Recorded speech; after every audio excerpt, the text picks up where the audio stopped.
magandang gabi mga idol. Ang oras ay alas 12:10 ng gabi. At ito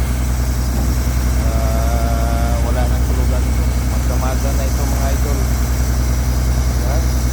So ngayon po ang ginagawa ng ating diver ay naglilinis po ng propeller, nagpapalising po, at yung isa naman ay naglilinis sa rudder. Yan, so napakadumi po itong barko na ito mga idol. Samantalang ako dito ay nag-aayos po ng ating makina.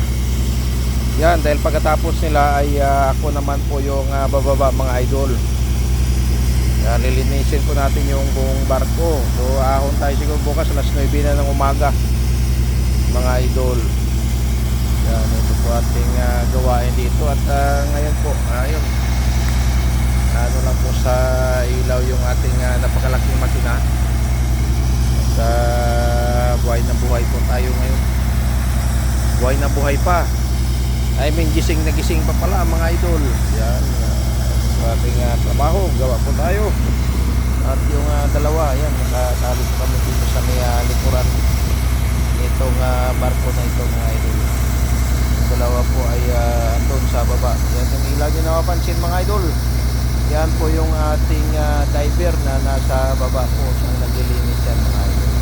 So stay safe po. God bless everyone mga idol.